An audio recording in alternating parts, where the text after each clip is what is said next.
First up, we have Arson Charge with A Dying Light. The debut album from this Detroit band is quite the eclectic taste of an album. It hits so many territories that covers the ground of thrash, punk, hardcore, and more to create an earnest and authentic look at the pain that we cause ourselves, both mentally and physically, and honestly, around us. The production is clear and polished, but still sounds human, which is a great thing to hear. And the songwriting may throw some for a loop, but for myself, this feels so natural and inspired. If you enjoy early day Mastodon, but want to mix it in with some Sepultura, Black Flag, and also some vocal variety kind of like of the Jesse Leach era of Killswitch Engage, check out what Arson Charge is all about. Next up, we have Blood Red Hourglass with We Should Be Buried Like This. The fifth album from this Finnish outfit is a welcome change of pace in 2025. Having been a longtime fan of the band, I love the progression the band has gone through over the years, and their latest effort is a great culmination of the last 13 years of work that they've been pulling off, mixing that blend of melodeath, metalcore, and modern metal in a way that feels so natural coming from a band like this, all while making everything so catchy and fun to listen to. Granted, it's a dark album, but that adds to the mystique of the band and continues to show off time and time again what these guys are capable of. The production is so slick and polished, and it makes everything sound impeccable for the songwriting, and I truly hope the band continues to find their footing with a bigger audience, as they truly deserve all the love they've been getting lately. If you enjoy the likes of middle era In Flames, Children of Bodom, Omnium Gatherum, and Orbit Culture, you need Blood Red Hourglass.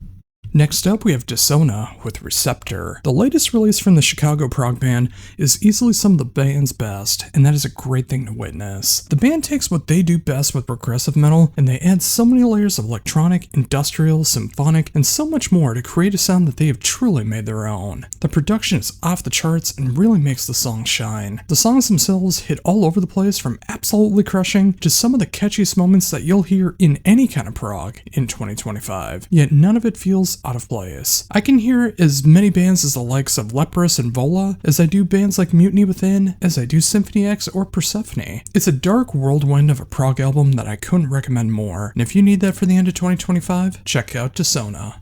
Next up is Hood and Menace with Lachrymose Monuments of Obscuration, and I really hope I got that right. The seventh album from this long-running death doom band hits a level that feels like a loving tribute to the past, but feels entirely their own in a way that has won me over more than any other album they've done to date. This is exactly how I love my death doom, and it focuses on that classic sound filled with dread and terror, but sounds incredible and gets stuck in your head for days. The album sounds like it was recorded in 1992, and I mean that in a very positive way, yet it feels just as darkly alluring in 2025. You'll hear as much of the Peaceful 3 as you do Electric Wizard, and do I hear some King Diamond riffs going on here as well? Why, yes, I do. This album has it all for that classic death doom sound, and in a world full of dread like we are in 2025, I wouldn't want it any other way.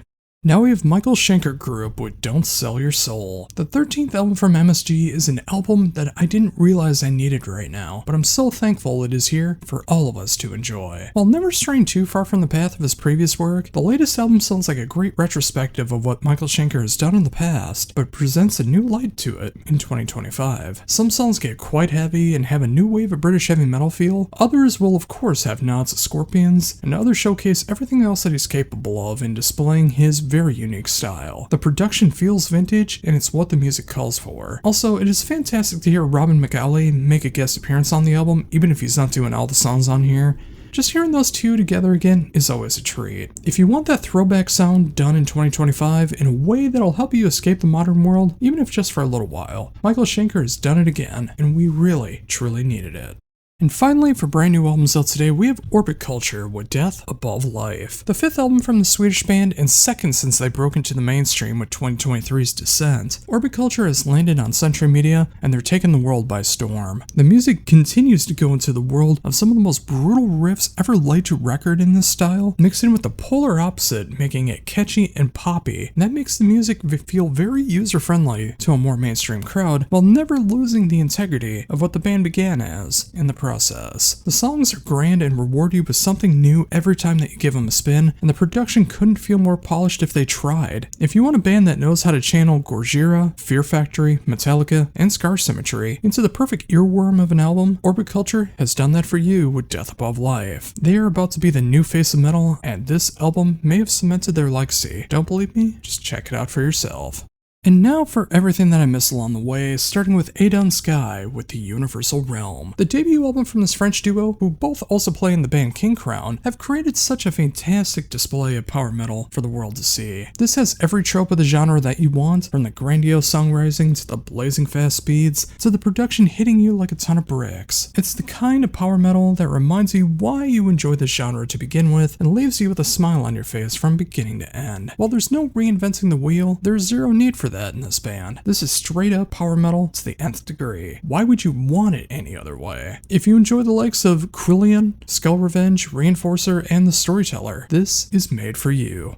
Now we have a brand new discovery to me. The answer lies in the Black Void with Transcendental. The third album from this duo from Hungary and the Netherlands is the perfect atmospheric doom metal album for this time of year. It has the darkness that you'd expect from the genre, mixed in with this cosmic feeling of leaving this mortal coil behind and exploring the universe. Of course, this was done with a heartbreaking and tear-jerking sound that makes it sound so authentic, but still hits so hard. The production can get a little raw, but if anything, it adds to the nuance of the music. The songwriting at hand feels glorious and devastating at the same time. It gives you hope and leaves you feeling hopeless. It feels like a paradox, but once you hear the music, everything will make sense. Calling themselves transcendental metal makes so much sense, not just because of the album title, but it's because the album feels like it is transcendence, and in 2025, that is something we could all benefit from. If you have been waiting for a band to mix Trees of Eternity, Funeral, and Draconian into something more than just darkness, you need to see what this band has in store for you. Now we have Atone with Rebirth in Despair. The debut album from this Portuguese outfit has the potential to be the funeral doom album of 2025, and releasing the album just as it turns fall, what perfect timing. This is an album dripping in doom, regret, despair, and heartache. The album will occasionally have something more than just a dirge that they provide, but it's a quick breather before they pull you back into the grave. The production is perfect for this style, and the songwriting is endlessly depressing, but that's exactly why you listen to Funeral Doom in the first place. For anyone looking for something in the vein of Mournful, Congregation, Funeral, and Evoken, you need Atone, and I do mean right now. Next up is an album title and band that I really hope I get the names right of. Brothog with Vid Vice Ende. The fourth album from this Norwegian band is an excellent display of how to make extreme metal in 2025, and it feels so inspired and grandiose. It hits so many different territories without ever feeling like a giant hodgepodge, and it only becomes more rewarding the more you listen to it. The production is exactly what is called for, feeling just raw enough, but just clean enough as well. And the songwriting is just jaw-dropping in its display of musicianship and style. This is also the band's first album to be written entirely in Norwegian, so I will be of no help with the lyrical content, but wow, do I love the vocal melodies on this one. If you love bands like Keep of Kelsian, but you also want hints of bands like Old Man's Child, Emperor, and Dissection, this band is something you need in your life immediately.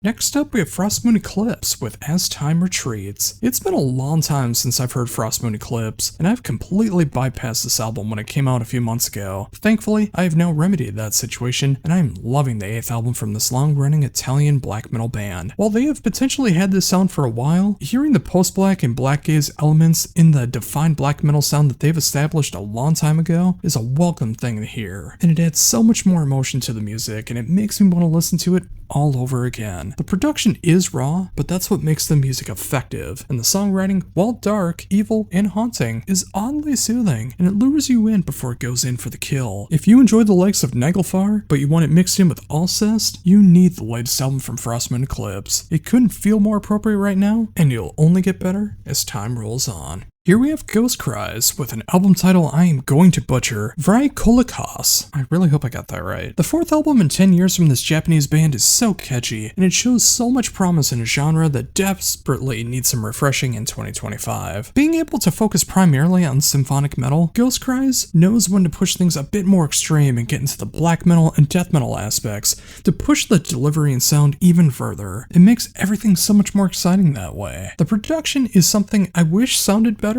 as it's almost there, but the mix doesn't feel very stable throughout, but I still really enjoy the music, and I think that makes up for any shortcomings in the production style. This is for anyone who wants to hear that J-metal version of Flesh God Apocalypse, Epica, and Cradle of Filth. Ghost Cries will do exactly what you need.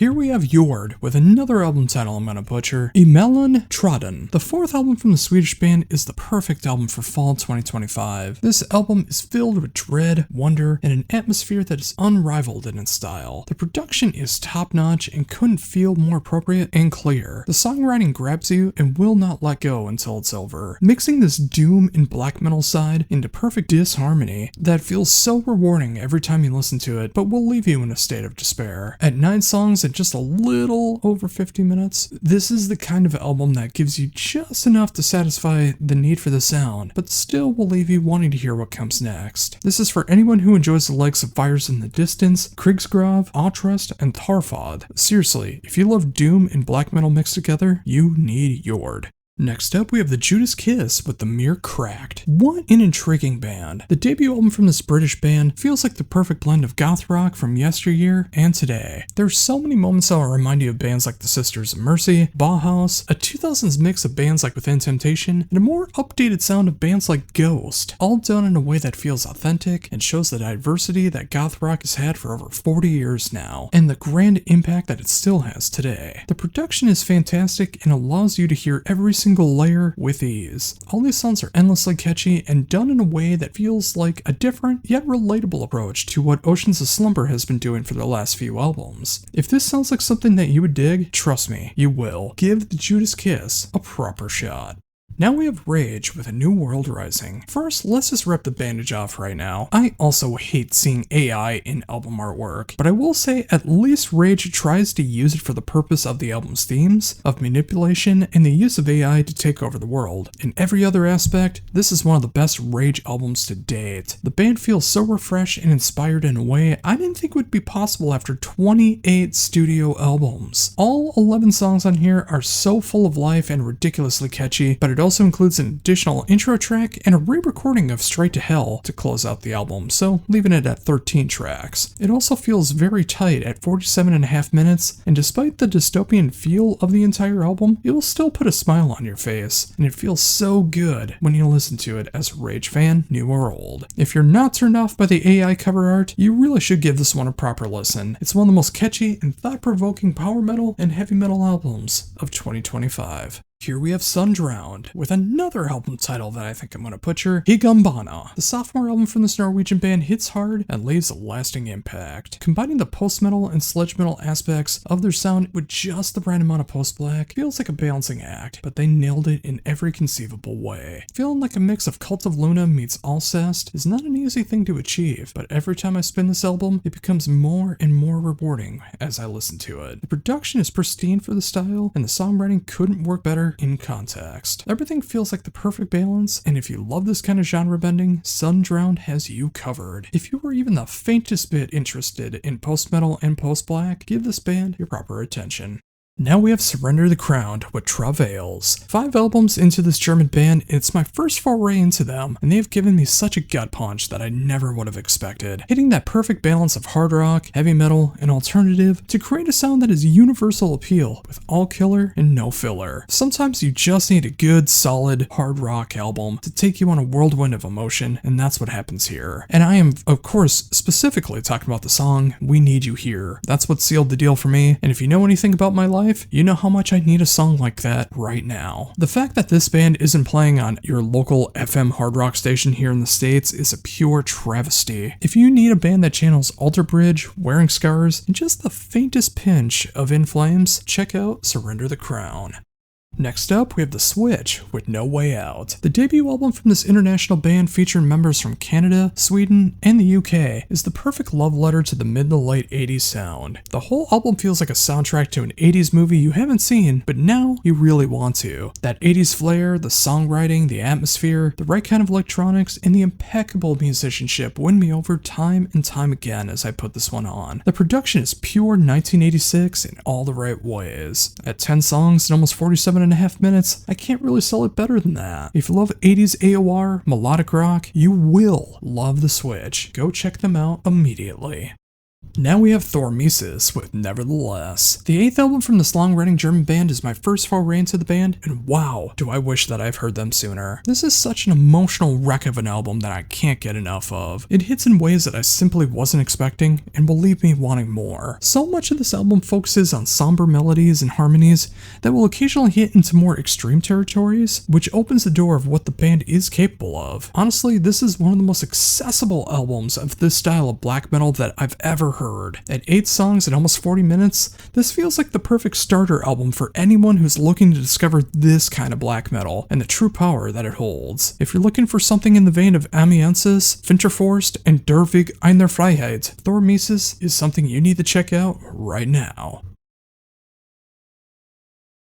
And finally today we have Wintersorg, with one more album title that I'm just not going to get right. Vattenkraft Ernas Spell. Oh, how I wish I would have gotten this promo ahead of time, but it just wasn't in the cards. The 11th album, and the first since 2017 for one of the most legendary names in black metal, has returned and put out easily one of their best albums under the black metal moniker in 2025. It's everything you've ever loved about Wintersorg, from the gorgeous melodies and harmonies to the insane songwriting and craftsmanship, to the overall atmosphere that no one else can match. There is such an essence to what he does, and it makes your jaw drop in befuddlement every time you listen. The production, as always, is pristine and makes every song shine. If you somehow have never heard Wintersorg, but you enjoy the likes of Borknagar, Nagelfar, Enslaved, and Moonsorrow, you need Wintersorg in your life. You do not want to miss out on this one. It's one of the best albums of the year, bar none. First up, we have All Hell with Sunsetter. The 5th album from this North Carolina band is my first foray into the band, but what this band is accomplishing is something that instantly caught my attention, mixing black metal, thrash metal, and a punk attitude to make it all a very fun listen. It's a dark album covering many eerie and sinister topics, but when you make music this enjoyable, it makes the oncoming reckoning feel so worth it. The production is a bit raw, and it feels fresh and human at the same time. When you can find a band that can mix bands like Sadistic Force, Grave Ripper, Goat Whore, and Midnight, you instantly have my attention. If you need an album like this, especially as we go into the fall season, you should check out All Hell. Now we have Blindfolded and Led to the Woods, with The Hardest Thing About Being God is That No One Believes Me. This Australian band has come a long way from the Aaron Simpson show, and please look up that video where they're on that show. It is the stuff of legend. Look it up on YouTube. The 5th album from this band is by far the best material the band has ever done, and they keep pushing the envelope with every single album cycle release. This time around, the death metal side keeps on getting more crushing, and there's just the right amount of tech death where it is strongly there, but there's so much more substance than just being fretboard Olympics, and the experimental side of things are done in a way that's not just there for the sake of wackiness, but it serves a greater purpose, but used sparingly. The production is polished, but still feels raw, which is a really cool thing to see. The songwriting, again, is by far their best element, and this is their finest example to date. While some are shallow enough to dismiss this band just because they have a long name and a very long album title this time around, if you like the more extreme ends of death metal that still has some nuance to it, you are doing yourself a disservice by missing out on this one any further. It's a fantastic release from a band that only knows how to get better. Simply check it out and understand why. And again, check out that YouTube video of them on the Aaron Simpson show. It's so good.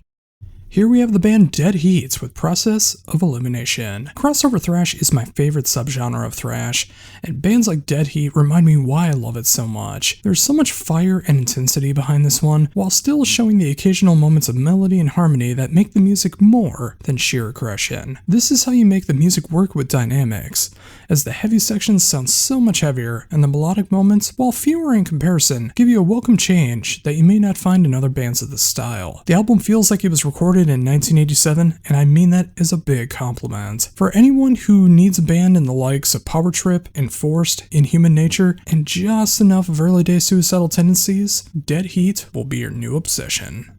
Now we have Frail with Heretics and Lullabies. I never would have expected a band like this on Napalm Records in 2025, but it makes me so happy to see it. The 3rd album from this Ohio band is a striking balance of gothic, doom, atmospheric, post, and a little bit of mainstream sound. I really feel like this is a band that could be on mainstream radio, but it would also depress every single person who dares to listen to it, so it would be a win-win. The vocal delivery will not be for everyone, but if it let it take over you, it couldn't fit the music better. It's so strange to hear a doom band with so much pop sensibility, but I'm all here for it, and I want more. The production fits perfectly with a style that just works, and the songwriting is grand and diverse, which is not always something that you find in doom. Overall, this is a band that will either be exactly what you're looking for, or something you'll steer clear of. I am of the former, and I can't wait to see where they go from here. But please, if you're checking this out, never lose that doom side.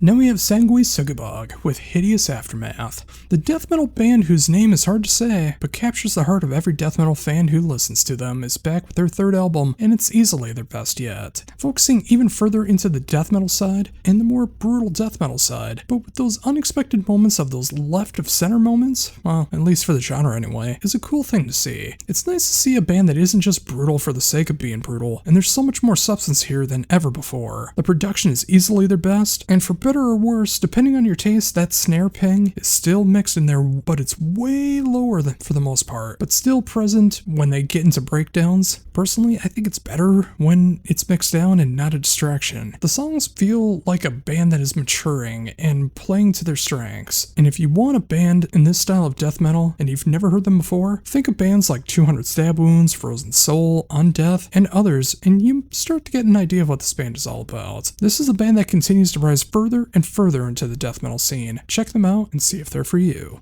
Next up, we have Serpent God with Denial. The debut album from this Finnish band is the thing that death doom nightmares are dreamed of, and I swear I mean that in a good way. This hits the darkest, deepest side of death doom and gets into that blend of the Peaceful 3, while maintaining its own identity by adding some more blackened and melodeath moments throughout. It can also get near funeral doom territory, which always makes me a happy guy. The production even has this real 90s feel behind it, but it's updated just enough to hit you really hard in the speakers. I swear this one sounds really good. The songwriting will rip your soul apart and leave you begging for more. Since as of writing this, we are deep into doom metal season, having an album that can hit My Dying Bride, Veil of Conspiracy, Paradise Lost, and even hints of early day Catatonia is something that will always grab my attention, and all I want is more. I can't wait to see where this band goes from here, especially considering this is just a debut album, and if this album is any indication, it will only get more depressing and filled with grief from here on out.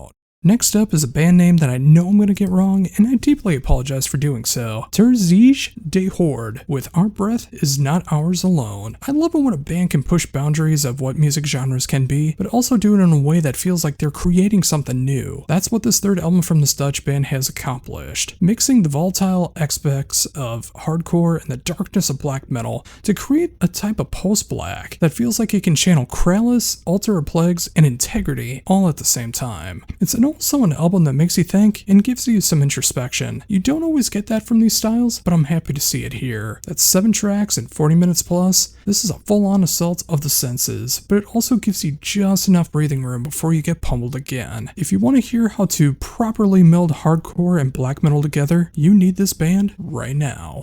Now we have Testament with Parabellum. The almighty Testament has returned with their 14th album, and it may be their most ferocious album since The Gathering, but still having enough melody and harmony to make it much more than that. While there's so much elements of melody and harmony and more commercial sounding elements, they are devastated by the number of heavy moments that obliterate everything in its path. Even Eric Peterson is back doing some black metal vocals on this one, which is a cool thing to see. Chuck Bailey, of course, is one of my favorite vocalists of all time, and he's sounding like the metal god that he's always been with his cleaner and growled approaches. This is also the first album with new drummer Chris Dovas behind the kit, and he lays waste to everything in front of him with such impeccable double bass and occasional blasts that heighten the music's intensity. It's not all heavy, as there is the ballad, for example, Meant to Be, which is a pure showcase of emotions, and maybe my favorite Testament ballad since, well, the ballad, or at least the legacy. Overall, while definitely on the heavier end of things, this is a great showcase of everything that the band has been doing for 40 plus years now, and doubling down on being my favorite thrash band of the original era. Testament has always been one of those bands for me, and for good reason. This album shows that the fire of the band still shines, and it will for a long, long time.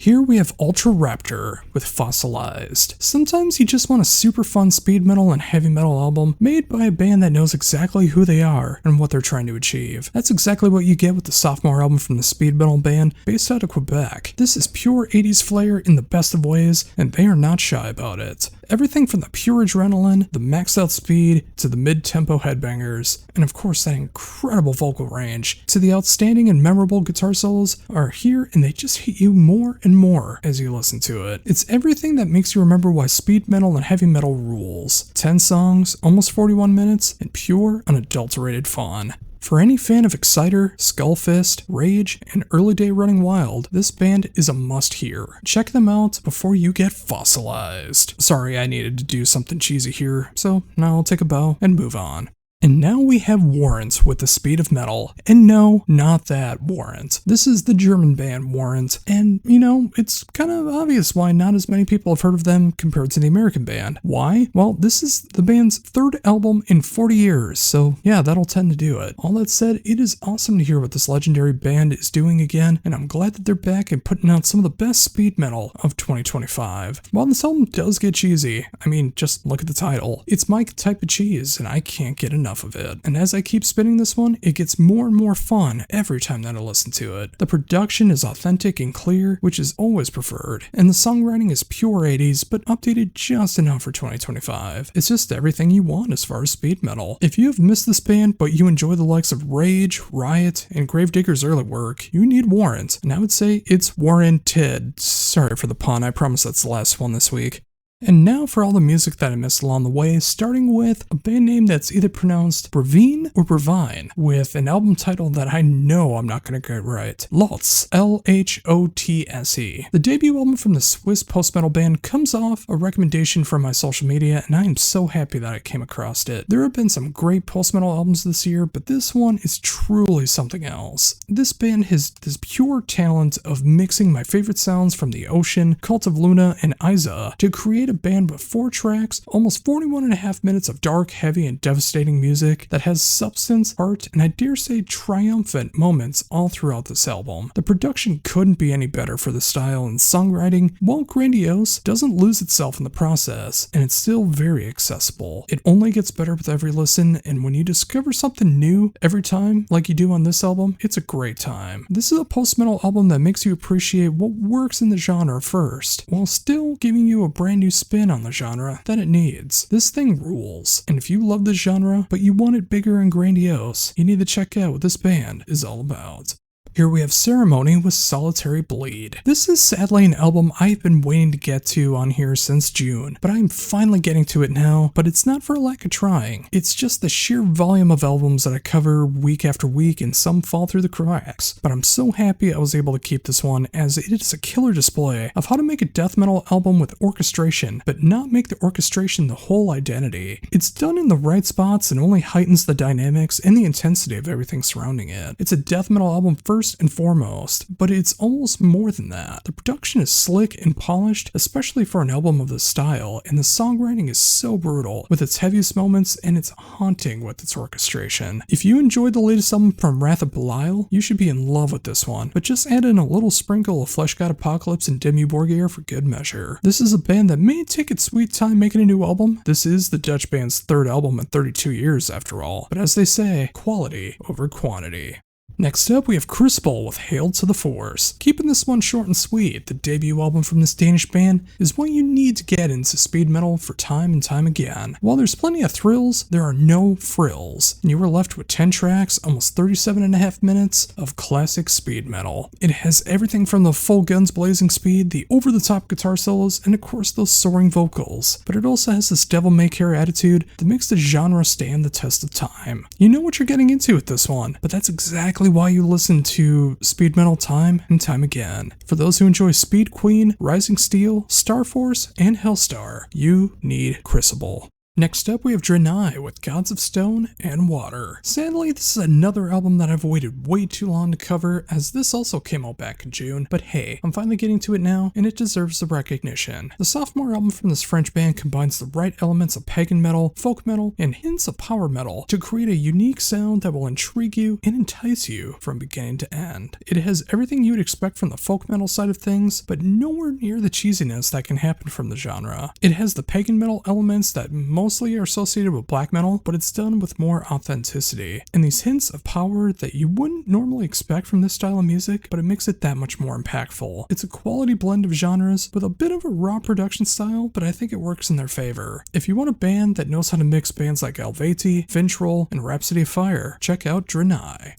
Now we have a band name that's either Lich Lake or Lich Lake. I'm gonna go with Lich Lake because it reminds me more of Witch Lake. Could be wrong, but the album title is Witchcraft in Harrowed Souls. Now you see why I thought of it that way. I'm so happy to see more extreme symphonic metal albums coming out this year, and the sophomore album from this UK band is doing some magnificent work with the genre, combining everything that works in black, death, melodeath, and symphonic metal all rolled into one raw, bloodied, and unnerving album that hits the soul in the right ways and makes you want to listen to it time and time again. The production, as hinted at, is a little raw, but it's so effective and warranted. The songwriting is extravagant and lush, and it takes you on a journey with every single song, and the true selling point of the album. While this won't be for everyone, it is well worth taking a chance on, especially if you enjoy the likes of Crack Ingrid, Cradle of Filth, and Early Day Therion. This is magnificent work. And now for something completely different. This is The Midnight with Syndicate. Given my enjoyment of synthwave over the years, I am amazed I've never given this band a full listen until now. The 6th album from this Atlanta band is right up my alley when it comes to this style. It has the right combination of 80s influence mixed in with futuristic feels, a nice relaxing atmosphere compared to everything else I normally listen to, and these days, it's nice to put something on that can just put you at ease. No two songs sound the same despite the sound, which is an awesome thing to see. At a runtime of almost an hour and 25 minutes and 17 tracks, these may end up being a little too much for some people, but if you're someone like me who wants to put some music on to game to, space out to, or just put your mind into a better space, this is exactly what the doctor called for. I'd recommend this to anyone, no matter your typical style of music listening. You should be able to find something to appreciate here, and I'm glad that I finally gave The Midnight a proper listen. Now we have Monolith with Seeds of Perseverance. This is such an interesting band. The 4th album from this French outfit covers so much ground from the classic melodeath sound to more mainstream metal, all while having dashes of power metal and thrash layered into the mix to create a sound that hits so many genres I love, but never sounding like a hodgepodge in the process. The production is a fine line between raw and clean that makes it feels like 2000s melodeath, and I do mean that in a good way. The vocals do get aggressive and harsh, but they never hit the extreme territory. They also get very clean, but it still fits very good in the context of the music and never sounds too poppy. If you want a band that reminds you of Scar Symmetry, In Flames, and mixed in with a little bit of Megadeth and even newer bands like Bent by Sorrow, you should love what Monolith is all about. Now we have a band that I think is pronounced Mariodom with Flies. Another band here with a genre that I'm discovering for the first time, Saxodoom. And if you're unsure of what that is, it is a combination of doom played with saxophone as a main instrument. Makes sense, right? Well, it is a very strange combination on paper, but upon hearing the album, it does start to make sense, and it gives stoner doom a new way of life that I didn't know that it could still have. It gives everything a unique sound in a way that only a saxophone can do. The music behind it all is wonderful as well, and with it being so much in the stoner doom variety, it does have a lot of great variety. It's not just 2 riffs repeated for an hour and a half, there's so much more substance and nuance going on to make this album work. Mix that in with a production style that allows everyone to shine, and you have one of the best stoner doom albums of 2025, and easily the Saxodoom album of 2025. If you enjoy the likes of Windhand, Droom, and King Witch, you should definitely dig what Mariodom is all about. Here we have a name that I really hope I get right, and I deeply apologize if I get it wrong. Vanessa Funk, or Funke, or Funky, with Requiem. Just when I think doom can't get any more exciting in 2025, I come across an album like this, and it gets me excited all over again. The 4th album in 3 years from this one-woman project sees a shift in sound from a more melodeath style to funeral doom and atmospheric black metal, but it still keeps that gothic sensibility it always had, and it hits so close to home for me. Every song feels depressingly relatable, and it sucker punches you time and time again. The production is raw, but in this style, it almost has to be. The songwriting is dreadful in the best ways possible and feels so appropriate for the end of the year. This is the kind of album that takes the raw and extreme ends of life and makes them fit in a way that will rip your soul apart, and I wouldn't want it any other way. If you want a mix of gothic metal, funeral doom, and atmospheric black metal, you'll be hard-pressed to find a more earnest approach in 2025 than you will with Requiem. And finally today we have Wounds of Recollection with I Found the Love I Was Looking For. 11 albums into this one-man band's career, and it is some of the most emotionally wrecking music that is a must listen. It's also from the creator of I Slept on the Moon, which I reviewed last year, and it's so good. This band perfectly matches post-black and post-rock, combined to create a cinematic, dark, haunting, and heart-wrenching album that only gets better on repeat listens. While the production is a tad raw, it's not enough to ruin the experience. It sounds like 2000s post-black with just enough twists and turns to make the music exciting and devastating. The album is filled with the emotions of life, death, existentialism, coming of age, and nostalgic pains that almost anyone can relate to, and that really helps make the music work. It evokes so much memories of the past, both good and bad, and it makes you wonder what could have been, all while trying to figure out what's next. Musically, it feels like middle-era Death Heaven mixed with latter-day Lantlos, and even explosions in the sky. This definitely won't be for everyone, but if you enjoy post-music of any kind, you're gonna find something to appreciate about Wounds of Recollection. It's a heartbreaker in the best kind of way.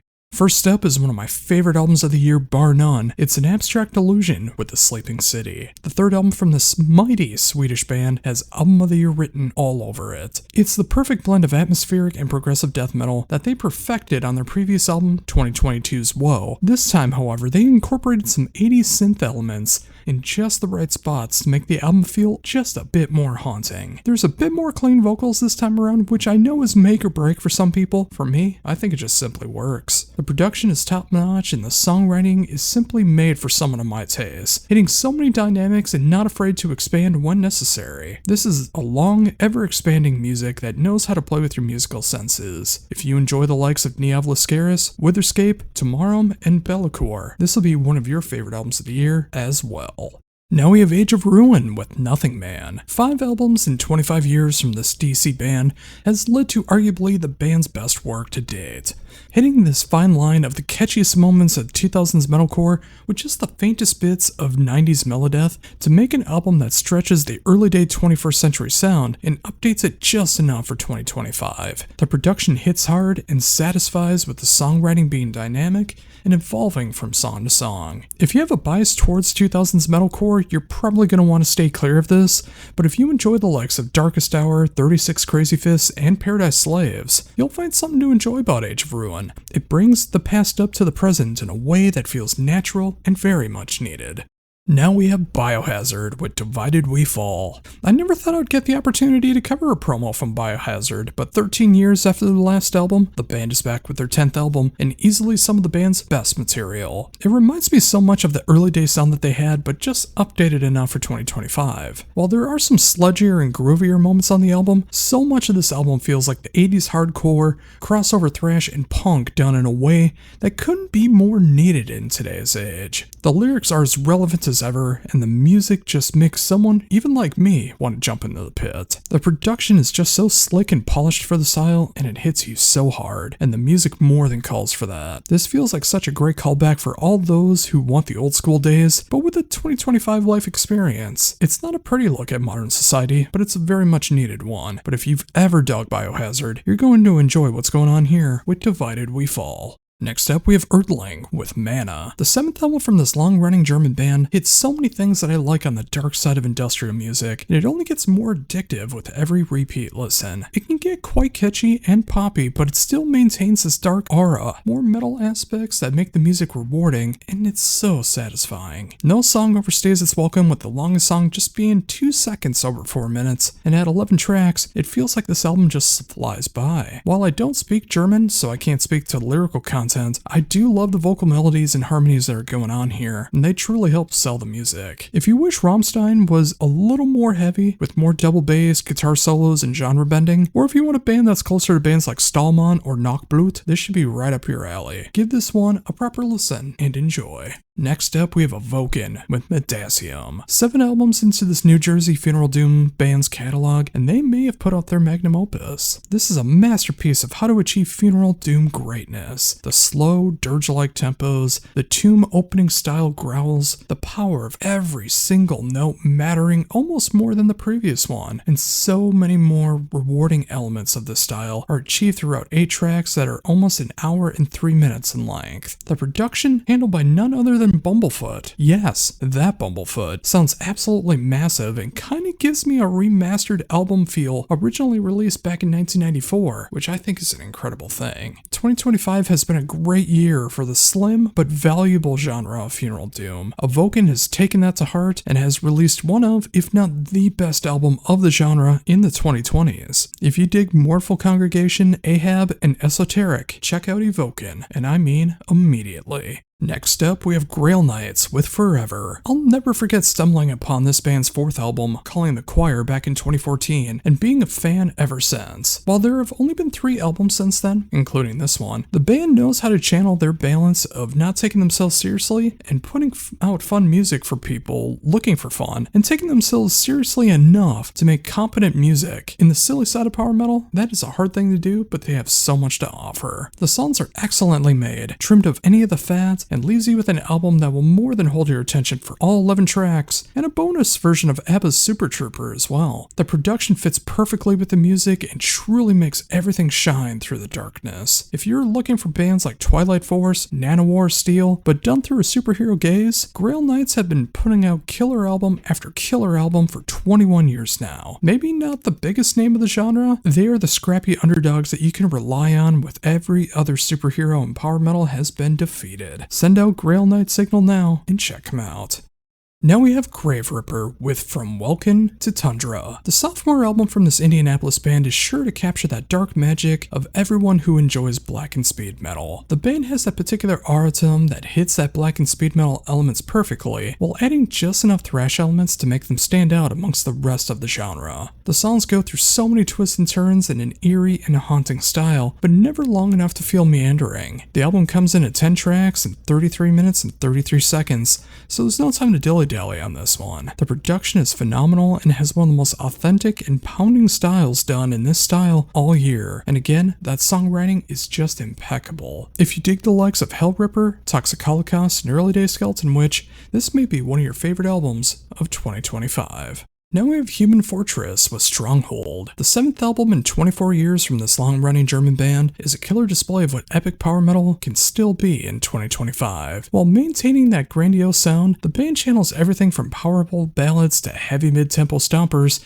while never going past that Iron Maiden speed, so it's never at full blast. It focuses on drawing out the magic of their songwriting rather than being a showcase for top speed. The production feels modern, yet vintage at the same time, which really helps the music shine, and the songwriting feels just right as long as this is your bag. But that said, this is for anyone who enjoys the likes of Virgin Steel, Master Plan, Hammerfall, and Black Majesty. Human Fortress has been putting out fantastic albums since 2001, and if Stronghold is any indication, they are far from done. If you've never checked them out before, but you want to take on a more subdued yet very powerful style of epic power metal, check out Human Fortress. And now for something completely different. We have Now I've Done It with and 3 guests. Yeah, you heard that right. This is for those who like their metal to the left of center. This album goes into almost every single style you can think of, but also unexpected territories that will boggle the mind and leave you intrigued for more. For as much as going on with this album, you would think the production would be all over the place, but it's very consistent and it makes the songs feel very fleshed out and proper. The songwriting itself, it's weird. You don't often check out a band like this if you are looking for sanity though. This feels like a big old mix of Diablo Swing Orchestra, 633, Mr. Bungle, and Stolen Babies all poured into a blender, and it's a wild concoction that may very well mess with your senses, but in the end, would you want it any other way? This is an adventurous debut album that is more than worthy for those who dare to say that they listen to everything, and they actually mean it.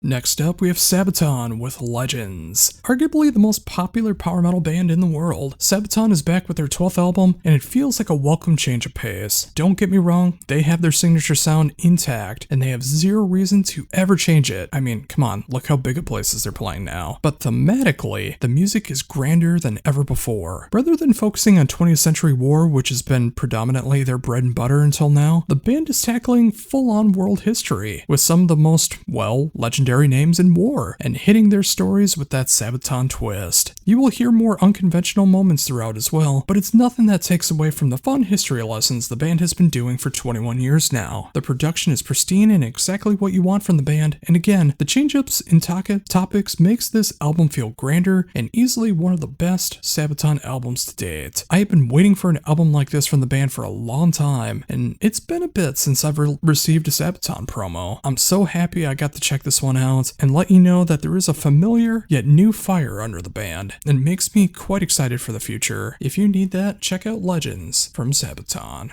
Next up, we have Sintage with Unbound Triumph. The sophomore album from this German outfit is such a fun throwback, yet they make the heavy metal and speed metal genres their own. Of course, you can hear the nods to the genres that are getting near almost 50 years old now, and wow, I do not like saying that out loud, but they still find a way to add their own herbs and spices into the mix and make the music a fun and captivating experience from beginning to end. The production is pure vintage, and it feels like one of the best albums from 1985 that you haven't heard until now. And that songwriting will take the occasional twist and turn to make everything feel just a little bit different, but it is the speed metal that you expect, the variations of classic metal it deserves, and the overall atmosphere that a retro sound has always had lifeblood in it all. This is simply one of the best displays of throwback metal sound in 2025, and it will only take one listen to understand why. Give it the time it deserves. Check this one out if you're a speed metal fan.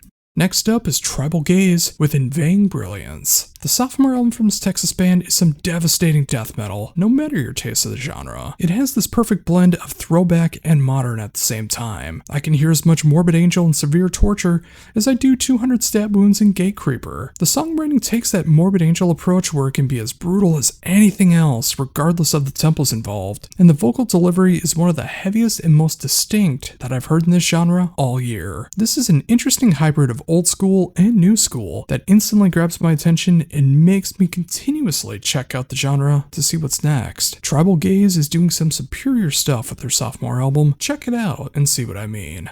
Now we have Wings of Steel with Winds of Time. The sophomore album from this LA band is a landmark album not only for the band, but for the revival genre. The fact that they are opening for Sabaton on their 2026 North American tour, and hey, once you know if both albums came out today, is something to truly be proud of, and I feel like the band could truly be launched into the stratosphere, all because of this. While the debut album did a great display of showcasing the more hard rock and metal side of things, Winds of Time shows more of the classic metal side, and fully shows what the band is capable of, from jaw-dropping musicianship to insane vocal deliveries, to writing super heavy riffs to powerful ballads, and a showcase of what the new generation of heavy metal is all alive and well. Knowing this band is younger than me gives me hope for the future, and also makes me quite sad at my age, but if you are a fan of the past and the present of heavy metal, hard rock, revival metal, and power metal, it should for you as well. This is how it's done, folks. Wings of Steel may bring the genre back from the more mainstream crowds, and in 2025, we definitely need that. Check this one out.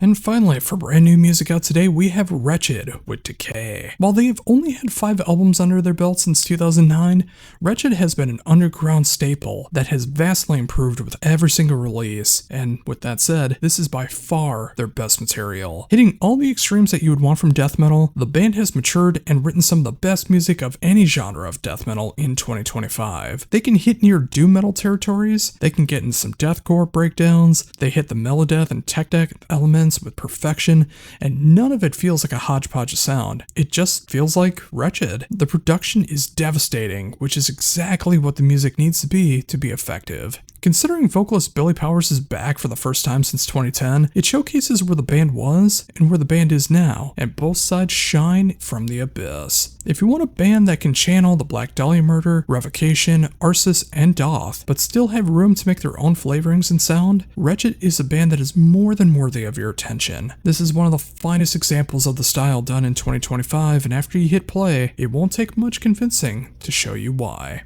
And now for everything that I missed along the way, starting with Evil Scarecrow with Silicon Tea. The 6 albums into this UK band's career, and they have put out some of the best work of their career easily. What I truly appreciate about bands that can walk that fine line between parody is when they can back up the comedy factors with actual competence in the songwriting and musicianship. There's a lot of diversity in sound on this album, and with everything going on, that is a great thing to see. You can't tackle this and have it work unless both sides of the equation are functioning. The songs are catchy, fun, and will put a smile on your face, while it still hits that black metal, symphonic metal, parody, industrial, and so much more. You will be fascinated with how it's all done. The production is a bit raw, but I also think that kind of adds to the true cult aspect of it, and I think it works. If you're looking for that in an album right now, you should give Evil Scarecrow a shot and see if it works for you, and it is the appropriate time of year. Next up is a band name I'm not entirely sure how to say, but I am gonna try, but I am really gonna screw up the album title. It's Hauresis with Si Vis Pacem Parabellum. The debut album from this German post-black band may be the most devastating post-black album I've simply ever heard. It just decimates everything in its path with its intensity, delivery, and aesthetic that I couldn't be more for happening. They were also on a compilation that was for anti-NSBM, so I couldn't be more for this if I tried. Even if it sucked, I would be promoting this. The music is one of pure intensity, no matter the tempo,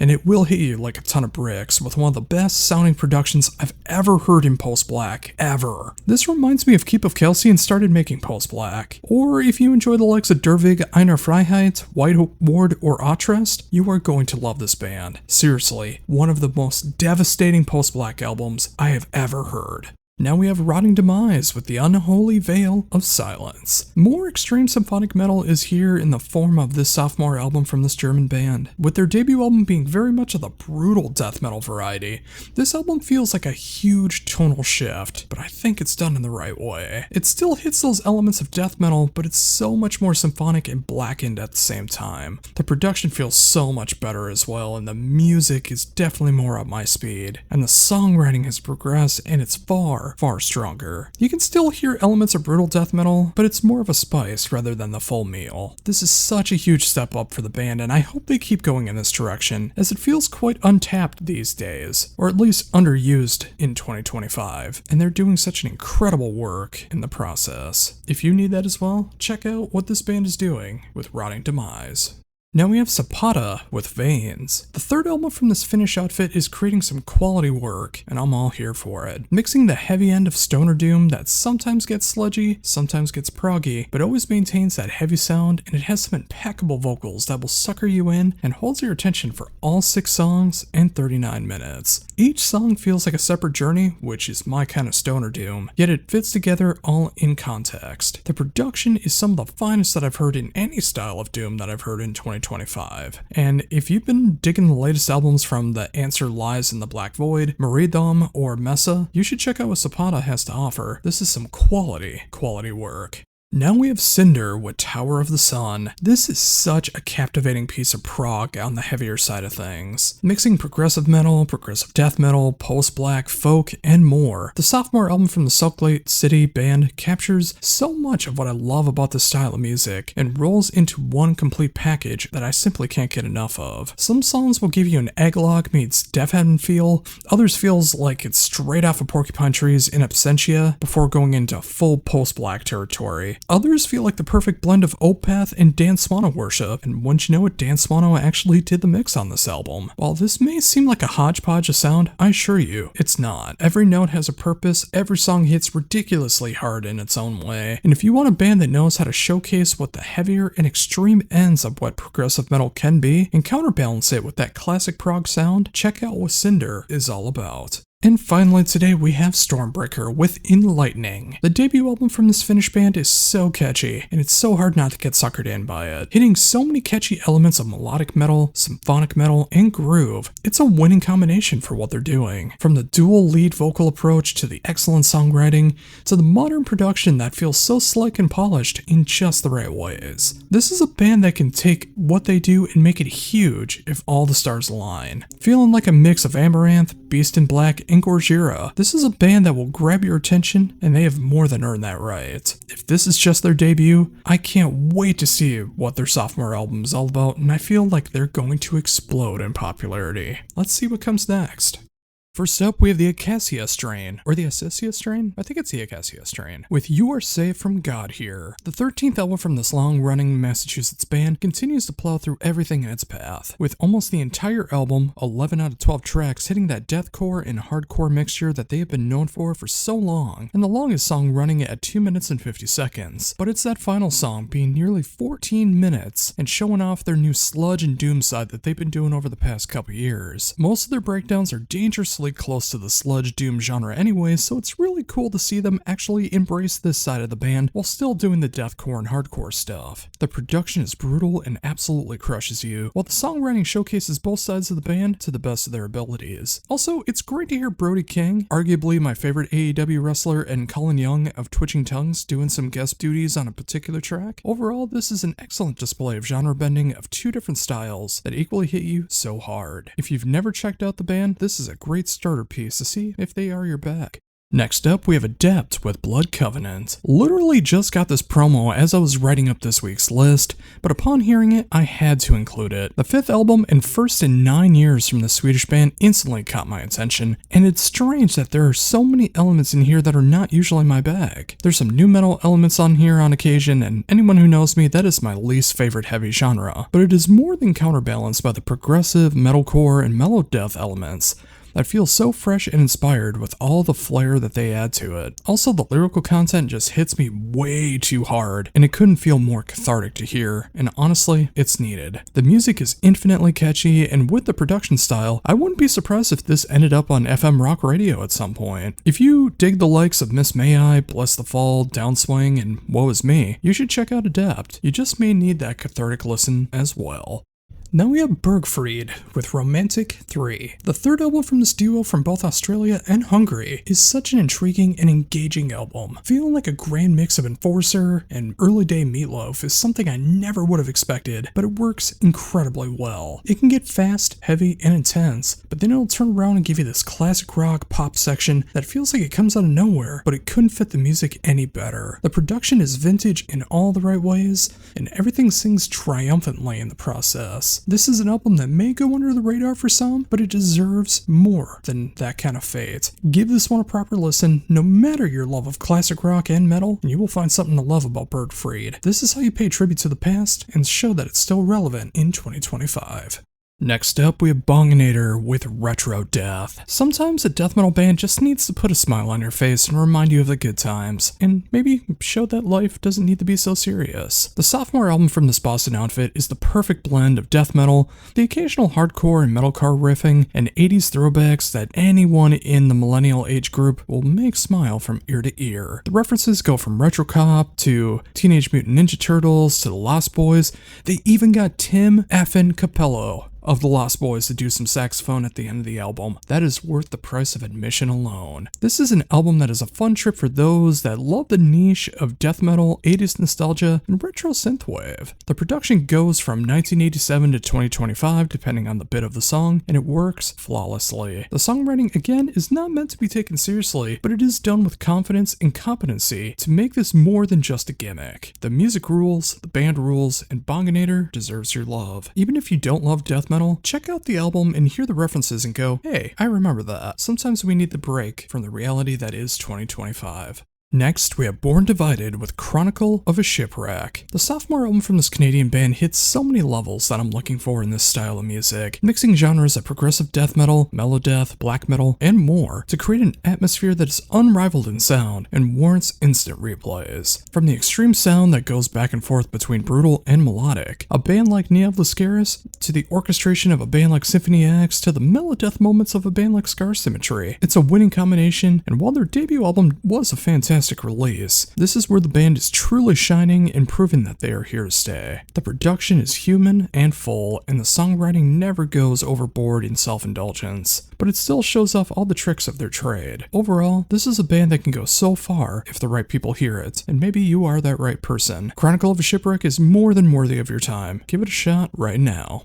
Now we have Conjurer with Unself. 3 albums into this UK band's career, and they may have made the best album of their career. The band is so vast and expansive, showcasing what the band has been working towards since 2014, but adding in some exciting herbs and spices into the mix to make this album, even after repeated listens, feel fresh and inspired, and you never truly know where the music is going. This is also by far the band's most mature album to date, hitting topics of self-awareness and feeling alone in the world that can only be achieved by self-realization. Production hits so hard and lets you hear every level on display, and the songwriting, while grand in scope, is a rewarding experience for those who can appreciate the more extreme ends of these genres. Feeling like a mix of Cult of Luna, Primitive Man, and Conan, Conjurer is growing year by year and showcasing these genres in a way that can only come from authenticity. If you want a hard but necessary look in the mirror, check out Unself and prepare for sonic introspection. Now we have Dayseeker with Creature in the Black Night. Making 7 albums in 12 years is no easy thing to achieve, but somehow this Orange County band has found a way to not only progress their sound, but get better every step of the way. While the music won't be for everyone who checks out my list, this is for those who want earworm after earworm, done with a fantastic display of genre bending. Mixing the 2025 sound of modern metal, the 2000 sound of post-hardcore, and on this album some 80s synthwave aesthetic is a combination in sound that can satisfy so many needs and make you want to listen time and time again. While the band has been heading in this direction for a while, this is easily the band's darkest album, dealing with death, mental struggles, and full horror aesthetic that gives the album a super catchy feel, but again, feels so dark. The production is slick and polished, and the songwriting is left with no fat on the bone. Seriously, the longest song on here comes in at only 4 minutes and 7 seconds. The average song is around 3.5 minutes. This is an album that will go by fast, but will make you want more. If you dig bands like I Prevail, Bad Omens, Awaken I Am, and We Came as Romans, you will love what Dayseeker has to offer. Even if not, you should still give it a proper listen and see if it's for you. It only takes one band to open up a new genre for you, so why not try Dayseeker? Now we have Downswing with And Everything Was Dark. The sophomore album from this Albany, New York band shares a lot in common with the current sound of 2020's modern metal. It mixes metalcore, post-hardcore, and poppier elements to create a sound that can appeal to so many subsections of music listeners, but never goes too far into any particular direction. The band finds a balance between catchy and heavy, while adding so much emotion to it all. Even during something that feels so out of style for the music, the occasional guitar solo. That's right, you heard that right. Much like Dayseeker before, this is an album about death, grief, and doing what you can to get through the pain of it all. The production is another slick and polished affair, while the songwriting coming in, leaving its mark, and letting go. If you enjoy the likes of the aforementioned Dayseeker, Prospective, and Thousand Below, check out Downswing and see what they have to offer, and maybe take some time to grieve from this year that we call 2025. Next, we have Electra Storm with Evertale. It's only been a year and 3/4 since the release of this Italian power metal band's debut album, Power Lords, and you can already hear how the band is maturing and become even stronger of a band. The band feels like it's focusing even harder on the hooks, melodies, harmonies, to create the best songs possible. The dual vocals are much more prominent here and showcase both vocal styles amazingly well. The production style hits you like a ton of bricks and knows when to clobber you with sound and when to scale back. The songwriting is again matured, but that doesn't mean the power metal charm is gone. It is here in full effect and it hits you on all levels. If you enjoy the likes of Alterium, Moonlight Haze, Empress, and Phantom Elite, Electra Storm is here to show you what their blend of power metal is all about. Now we have Glacia with Fear. While there have been some great symphonic metal albums that came out this year, it still feels like a dirty genre that others want to steer clear of for a more modern metal sound that a lot of former symphonic metal bands seem to do now. I always appreciate it when a band stays symphonic, and that stays true in 2025. And Glacia proves with their 3rd album that this genre is still here to stay. Finding a way just to get heavy enough as a band like Epica, the grandiose sound of Nightwish, and the catchy as Early Day Within Temptation sound, it's a winning combination for those who enjoy this. The production is rich and full without losing anything in the process, and the songwriting hits everything you love about symphonic metal, but still adds its own little charm to it. Overall, this is how symphonic metal should be done in 2025, and it only gets stronger as the band grows. Never fear, Glacia is here. Sorry, I had to do an underdog reference here. I just wanted to leave things with a smile if you catch the reference. Next, we have Jet Jaguar with Severance. We have been sitting pretty well on speed metal this year, and the sophomore album from this Mexican outfit is another fantastic display of the genre in 2025. It hits every trope that you want from the genre without feeling overdone, and it's just what the music calls for. The music is fast but not over the top, the musicianship is top-notch but not wanky, the vocals are strong but not overbearing. It just hits this formula perfectly, and it gives one of the finest examples of the genre that the 2020s has to offer. If you dig Skullfist, Enforcer, and Elm Street, Jet Jaguar has everything that you need and more. The world always needs more speed metal, and I'm happy that this band is here to deliver a fun and fresh take that all of us need. Next up is Nine Treasures with Seeking the Absolute. It's not too often I get to cover Chinese bands on here, but it's cool when I get to, especially when it's a band like Nine Treasures, who makes such fun and authentic folk metal that gets catchier the more you listen to it. The fifth album from this band continues the path that they have forged in creating Mongolian folk metal that has true instrumentation of the style, vocal melodies that you can sing along to even if you don't know Mongolian, and an atmosphere that would be incredible to experience live. It's a bit hard to kind of compare this band as I'm not up to snuff on my Mongolian folk metal, but if you dig bands like Tengar Cavalry, Korpiklani, and Whispered, I think you'll find something to love here about Nine Treasures. It's a musical treat that is more than worthy of your attention.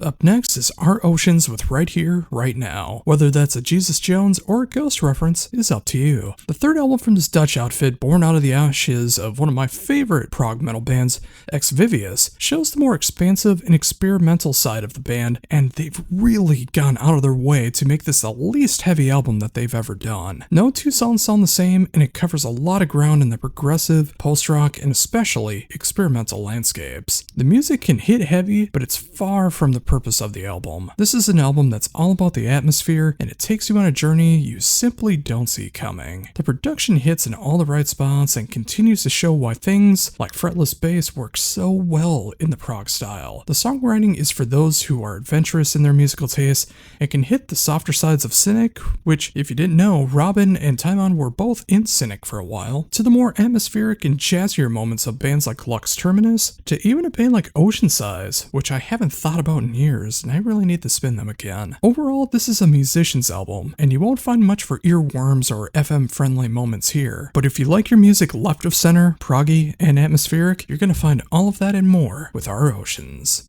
Next up is Psychonaut with Worldmaker. The third album from this Belgian post-metal band hits the spot for those who are looking for some nuanced post-metal. The band knows how to play with a power that needs to be heard to understood, knowing what to play and what not to play to be effective, making the songs that tug on the heartstrings time and time again. The production is perfection for this style, and the songwriting can go anywhere from calm and comforting to technical and heavy to atmospheric and grand before you even realize it. It's awesome to hear a band who can channel as much of the ocean as it does Mastodon, as it does even a band like Textures. It's a phenomenal display of what can be done in post-metal and will leave anyone who checks this out wanting more. Seriously, give this one a shot. Now we have Ronnie Romero with Backbone. The second original studio album and fourth overall from this legendary frontman packs quite the punch for everything in the classic territories of rock and metal, but updated for 2025. Romero's vocal ability is impeccable, and that continues to shine here with some incredible music backing him up. Said music hits just enough of the hard rock and metal territories, no matter your style of heavy music. You will find something to enjoy here. The production is human and leveled in a way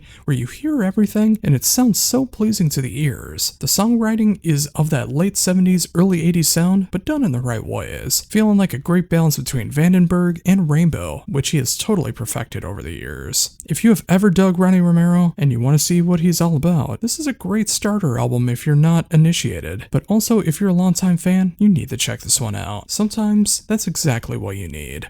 Now we have Scorching Tomb with Ossuary. The debut album from this Canadian death metal band is far from reinventing the wheel, but they don't need to either. This is pulverizing death metal done in the right of ways, and they know when to show off and when just to write a solid riff that'll be stuck in your head for days. The production is simply killer for the style, and it pounds away. The songwriting feels old school, but done in the right way. But there's more than enough modern nuances to make the music more than just a clone. It's 8 songs, 28.5 minutes, and a gory-filled good time. I simply can't sell this album better than that. Go check it out.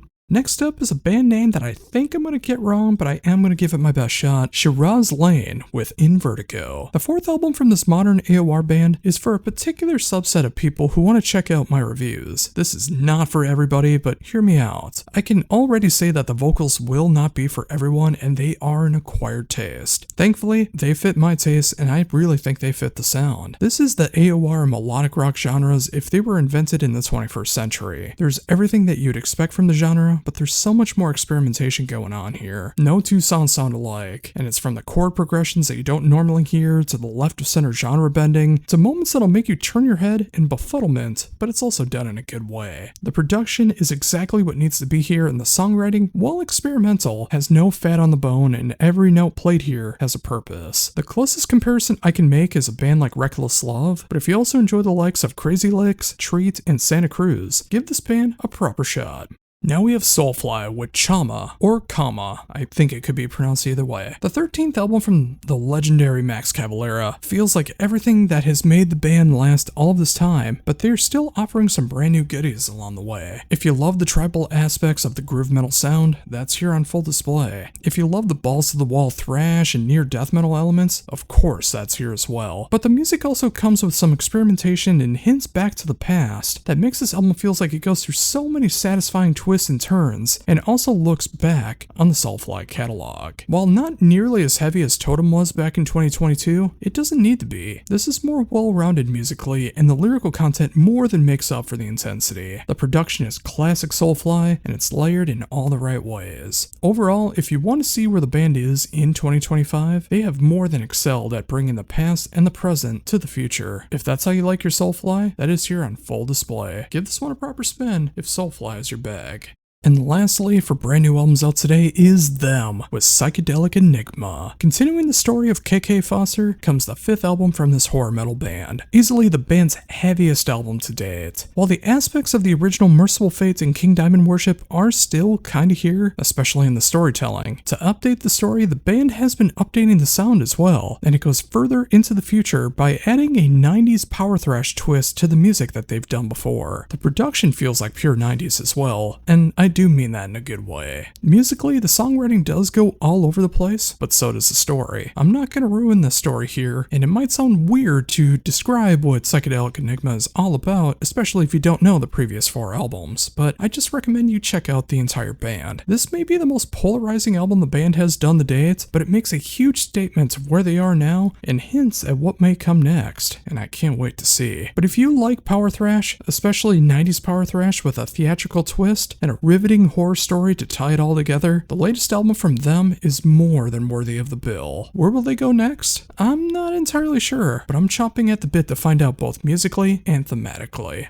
And finally, the sole album that I missed last week is Corner with Dissonance Theory. And wow, do I wish I would have gotten the promo for this one, but that's the breaks, little man. Break it down. It's been 32 years since the last Corner LP, but this is more than worth the wait. As shocking as it may sound, this might be my favorite Corner album, and I do not say that lightly. Corner has been one of my favorite progressive thrash, technical thrash bands of all time, and this has all the aspects of the band that I have loved for so long, and they've added just enough variety to what the band is known for to make this album feel familiar, but also fresh. You can hear the thrash elements and fully intact, you can hear the progressive and technical aspects that they've always been, and what's always set them apart, especially from their peers at the time. Now, over 3 decades have passed since we've received a new LP, and the band has a lot to live up to, and they have more than succeeded. The production is just raw enough, but it feels so punchy and clean. The songwriting is impeccable, and it's simply a showcase to every band that's ever been inspired by Corner that they still had the fire to create some of the best music in this genre in 2025. If you somehow have never heard of the band, and I kinda understand why, again considering it's been over 3 decades since the last album, if you enjoy Nevermore, Dark Angel, Violator, and Warbringer, you need to check out the latest album from Corner. Then make sure to check out the rest of their catalog as well. It's more than worth the time investment.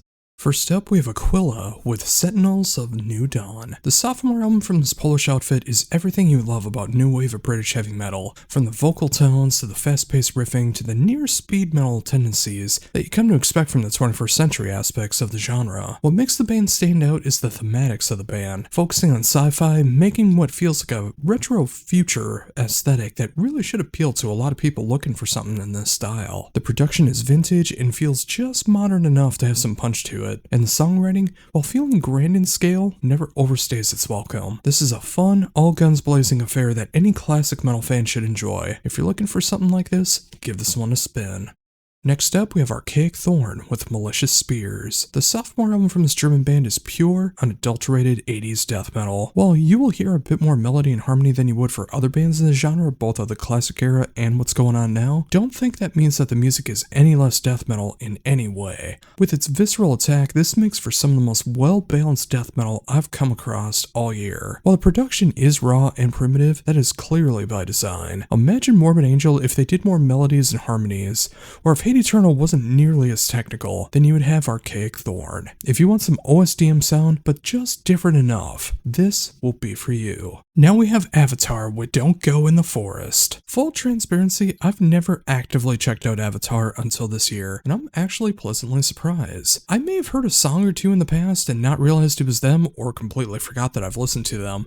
But this is the first time I've actually went out of my way to hear them, and it hits a niche that I was not expecting, and I'll definitely go back and check out their past catalog. Their earliest work was more on the melodic side of things, but the band has become more commercial over the years, and that is not a bad thing. If it's what the band wants to do, they should be allowed to. That said, there are still early day sounds of that melodeath going on here, and it's quite strong with their influences of In Flames and The Haunted. I also hear some industrial, I hear some nu metal, in the veins of Slipknot and Rammstein. I also hear some more theatrical moments of bands like King Diamond to My Chemical Romance. This is quite the unpredictable band, at least on my first experience anyway, and it's nice to see a band wear their influences on their sleeve and still find a way to make it their own. Match all of that together with 2000s production style, and you have an album that has a little bit of something for everybody. If you don't like variety and have a particular style you enjoy, Avatar's not going to be the band for you. For everyone else, the band is releasing a killer album that is more than worthy of your attention.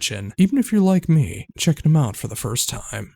Next up is Barren Path with Grieving. From the ashes of my favorite grime band Gridlink comes Barren Path. While featuring almost everyone from the final lineup of Gridlink, Barren Path features Mitchell Luna of Shock Withdrawal to do vocals, and this lineup is devastating. While the sound of the band is going to draw some Gridlink comparisons, how could it not? Barren Path is much more of the death grind side of things rather than the over-the-top insanity of the technical grindcore that Gridlink was. But make no mistake, the abilities from everyone in this band is 11 out of 10, and they lay waste to everything in their path. The album is short at 12 tracks, and the longest song coming in at 1 minute and 43 seconds, but not 1 second is wasted. This is by far my favorite grind album of any kind in 2025, and it doesn't even come close. If you want grindcore with substance and sheer brutality, check out Barren Path.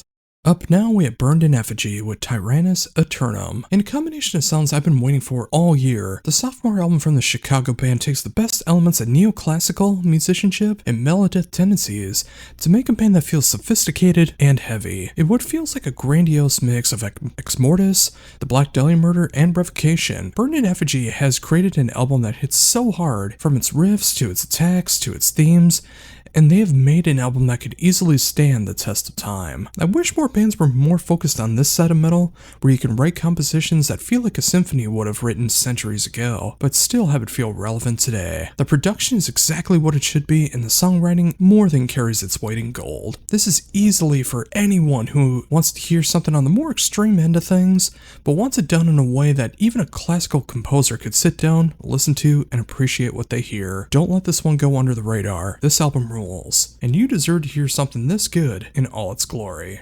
Next up, we have Creeper with Sanguivore 2, Mistress of Death. My first foray into this English band, and I am beyond intrigued. I've never heard of this band before now, and I seem to be in the minority as their social media numbers are quite impressive. Combining so many elements of horror, punk, gothic glam, post-punk, darkwave, and more to create a band that feels grand, theatrical, and a tribute to everything of the macabre. The production is stellar and it hits everything in just the right ways. And the songwriting, while diverse, all fits together like a sewn together glove that you don't want to take off. You're not often going to find a band that goes from Ghost to the Sisters of Mercy to Unto Others to Meatloaf, but that's what you get right here. This is another album where, if you are so against the mainstream that you should probably steer clear of this one, but for everyone else, this feels like a 2025 version of Rocky Horror Picture Show. You will either fall in love with it or you will despise it, but after hearing it, you will never forget the name of Creeper. Now we have Defecto with Echoes of Isolation. Defecto is a criminally underappreciated band here in the States, and if the fourth album from this Danish band isn't proof of that, nothing will be. This is exactly what 2025 progressive metal should be in every single way. As a concept album that explores mental health and the ailments that come from it, it matches each song to a different ailment to match how it feels to deal with said issues, to the musicianship on hand that only gives you more of a reason to check it out. This is an album with a message, and with its message that is so near and dear to me. I mean, honestly, if you know me, you know exactly what I'm talking about. Even if you just care about the music alone, imagine a mix of Borealis, Evergrey, and Symphony X, and you'll start to get an idea of what this band is all about. In a world of prog metal that is all about chops or nostalgia of better days, check out a progressive metal band that shoots straight from the heart, and they can still play as fine as the legends of the genre. Don't skip out on this one, pick it up right now. Now we have Despised Icon with Shadow Work. The seventh album from this legendary Canadian deathcore band captures the band at their most fine-tuned, and they are ready to destroy. All of the best elements of the band has brought to the table over the past 23 years now is here on full display, with a just updated enough sound to make it more impactful for 2025. Thematically, this is a deep album about mental struggles, personal growth, and trying to find the strength to get through the current state of the world. The production is devastating and impactful. The songwriting hits all the great moments of the band while doing the occasional left of center turn, and the overall consistency of the album makes this a deathcore album that is more than worthy of your attention. If only every deathcore band could sound like Despised Icon. If you need an album that sounds like this to get through this thing that we call life in 2025, check out Shadow Work. It just may help ease the pain. Here we have Embraced by Darkness with Ex Infernus. The debut album from this Dutch black metal band brings back the spirit of the unholy sound of the genre while adding many hypnotizing melodies and harmonies that'll bring you into the underground. Featuring past and present members of Winter Sin, Bowel Rupture, and Shell Shock. This is a band that channels their love of black metal but still adds elements of death metal to go alongside the band's exploration of the traditional black metal sound, atmospheric black metal, and mellow black tendencies. The production is rough, but that also feels intentional effect to bring back some of that nostalgic feel that 90s and underground black metal had. Of course, the songwriting is an incredible display of showcasing what can be done on the base level of black metal and building upon it. The lyrical content, well, let's just say it's perfect that it came out today. It conjures up its blasphemy on a rewarding platter. Overall, it's the kind of black metal that feels authentic to the original sound, but it balances it out just enough with twists and turns to make it their own. If you need something of that sense, check out Embraced by Darkness. This is what nostalgic black metal is all about. Here we have Embraced by Darkness with Ex Infernus. The debut album from this Dutch black metal band brings back the spirit of the unholy sound of the genre while adding many hypnotizing melodies and harmonies that'll bring you into the underground. Featuring past and present members of Winter Sin, Bowel Rupture, and Shell Shock. This is a band that channels their love of black metal but still adds elements of death metal to go alongside the band's exploration of the traditional black metal sound, atmospheric black metal, and mellow black tendencies. The production is rough, but that also feels intentional effect to bring back some of that nostalgic feel that 90s and underground black metal had. Of course, the songwriting is an incredible display of showcasing what can be done on the base level of black metal and building upon it. The lyrical content, well, let's just say it's perfect that it came out today. It conjures up its blasphemy on a rewarding platter. Overall, it's the kind of black metal that feels authentic to the original sound, but it balances it out just enough with twists and turns to make it their own. If you need something of that sense, check out Embraced by Darkness. This is what nostalgic black metal is all about.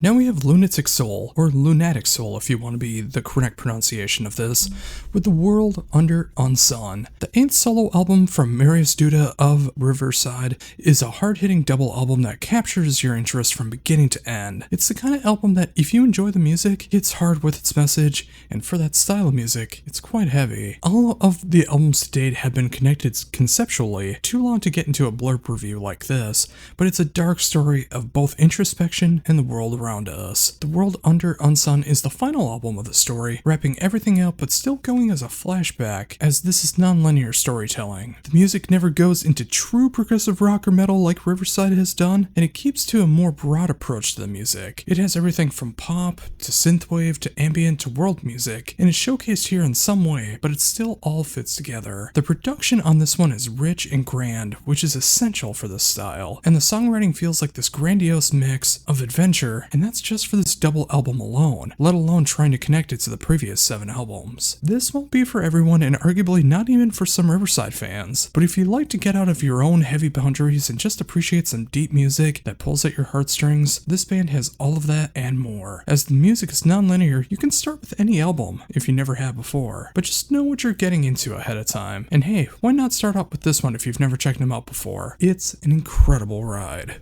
Now we have Mystic Circle with Hexenbrand 1486.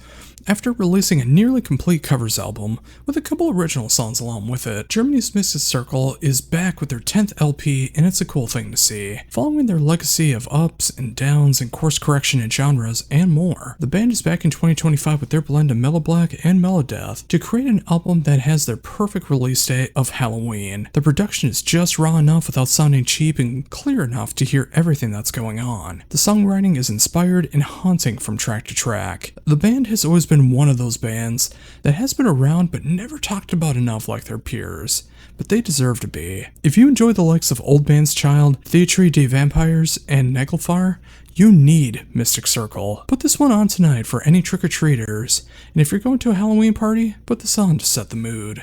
Next up, we have The Other with Alienated, the 10th album and my first foray into this German horror punk band known as The Other, and I am in love. This is the kind of punk music that I've always gravitated towards since I discovered the Misfits all those years ago. Discovering my love of punk over the last few years all over again, it's awesome hearing bands keeping that spirit of fun, catchy horror punk and making it their own is something that I'm always going to be in favor of. This is an album that can channel everything from the 70s origins of the genre to Meatloaf style choruses to 80s vibes that hit hard on the nostalgia, but feels so good. The production feels so good to the ears and the songwriting is endlessly catchy. This is an album that feels like it's for anyone who can appreciate good, fun, catchy music, but with that dark twist. If that's you, put this one on tonight for the trick-or-treaters, or your adult friends at that Halloween party I mentioned before. You'll be glad that you did.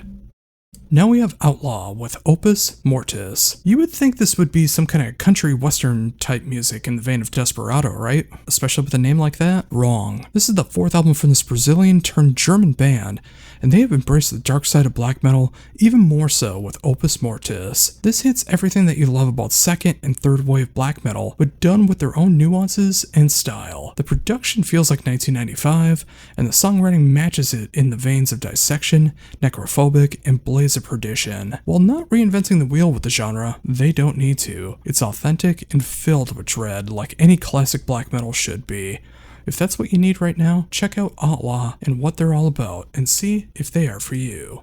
Now we have Red Shark with Sudden Impact. I'm going to keep this one short and sweet. This is the sophomore album from the Spanish band, and it's that classic sound that you know and love, but done with an authentic enthusiasm that you just love to see. It hits all the tropes that you want from the sound of speed metal, heavy metal, and power metal, and it's done with excellent musicianship and passion. Nothing is overdone on this one, and it feels like everything is done with great balance. The production is pure 1985 and feels real. If you enjoy the likes of Early Day Sabotage, Metal Church, Razor, and Exciter, Red Shark has you covered, and it makes for such a great time. Give this one a proper spin. Next up, we have Soraya Sign with Shadows of the Dying Sign. The sophomore album from the Swedish band hits that sweet spot of melody, harmony, catchy, and just heavy enough to create an album that fills a void that is missing in a lot of this type of music. The fact that I can hear the classics of bands like Whitesnake, Rainbow, and Iron Maiden, but they still add enough of the modern sound for those 2010s and onward sounds to make this a band that knows how to push forward into the future, but still pay tribute to the past. The production has that big 80s sound that works in any favor, and it's just as catchy as anything that you would hear from that time period. But again, it's the occasional modern aspects that makes the album truly stand out. If you love melodic rock, AOR, classic metal, Soraya Sign is here doing something that more bands need to push for, the past and the present. Next up, we have Stillbirth with Survival Protocol. It takes a lot for me to like a band that is primarily focused on brutal death metal, but that's exactly what's being done here with the 9th album from this legendary German band. They've learned over time that it's more than just doing slams and breakdowns, as that can be quite boring, and you need to make the music fun. That's what this album is. It's a very fun album. A very dark album as well, but it's fun to listen to. There are so many left of center moments that you will never expect as a first time listener, and that makes this all the more reason to go check it out, especially if it is your first time. The production is bombastic and clean, and the songwriting, while seemingly all over the place, is very intricate and deliberate in its delivery. There's also so much melody and harmony going on that you would never expect from a brutal death metal band. If you want a gateway band into the genre, Stillbirth is that band, and they deserve your love. Next up is Thrawn with Various. 5 albums into this German black metal band's career, and they have a lasting impression. And with this album, they continue that path. Rather than resting on their laurels, the band continues to expand their sound while keeping the darkness fully intact. They've added elements of synthesizers and saxophone that may feel sacrilege to black metal, but to me, it's added layers that only heighten the music's atmosphere and makes everything so much more intriguing. The production on this one is wonderful and lets you hear every layer as it should be. If you enjoy newer bands like Volk, Cavain, and Amiensis, and if you enjoy the classics of Necrophobic, Naglfar, and Dissection, you need to check out Thrawn. It's the perfect season for it, and a great way to end 2025.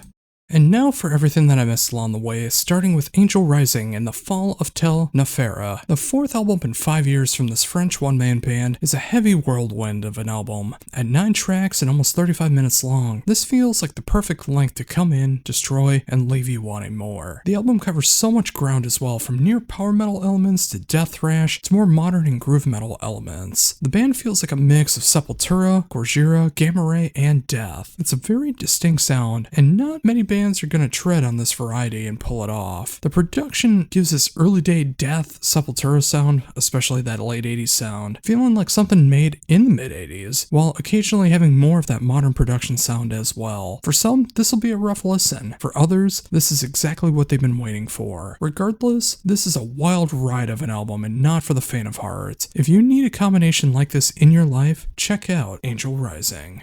Next up, we have Arouse the Darkness with Lost in Grief. The sophomore album from this Polish band feels so appropriate for this time of year, mixing death doom, melodeath, and gothic overtones to make a sound that'll rip your heart out of your chest, and there is no way out of it. It's hard to find an album that gets the darkest feelings of what depression and grief truly feel like, and I'd say this is one of the finest examples of it recorded in 2025. While it does have a sense of wonder to the music, it is still layered in pure sadness, so if you know the feelings that are being shown in the music, it just may take over your emotional state. The production is human and hits hard. The songwriting strikes every chord and beat with such sadness. While not overstaying its welcome on funeral doom tempos, it actually gets quite speedy for the genre. You don't often hear blast beats in this genre, and it never loses its emotion. That is a rare feat to accomplish. Paradise Lost meets Hooded Menace meets Candlemass meets Dawn of Solace. If you need a varied yet emotional and cathartic wreck of an album, check out the latest from Arouse the Darkness. And finally today we have Remina, or Remina, with The Silver Sea. The sophomore album from this New Zealand band, which features the full lineup of the band Lightfield Reverie, has put out the surprise, atmospheric gothic doom metal album of the year. At least for me, I did not know that this band existed, despite knowing of the other bands they are part of, and of course the phenomenal and underrated project Lord of Shadows. But once I found this, there was no going back. This is everything I love about the genre, with that added emotion that you can only write in this style, and no true sorrow and heartache. This feels like being trapped in the cosmos and almost becoming at peace with it, but it will still tear your soul apart. The production is that perfect balance that you need for the genre to feel otherworldly and hit so close to home, both ethereal and clear. The songwriting hits so hard and it does not let up on the emotion. And of course, when you have Mick Moss of Antimatter and Tony Dunn of Scale to guest on a track each, these emotions are going to pour in and not let go. This is the kind of album that if you love gothic, doom, atmospheric, and cosmic overtones, there's no excuse to miss this one. This is simply one of the best doom metal albums of the year, and it deserves your love. Go check this one out.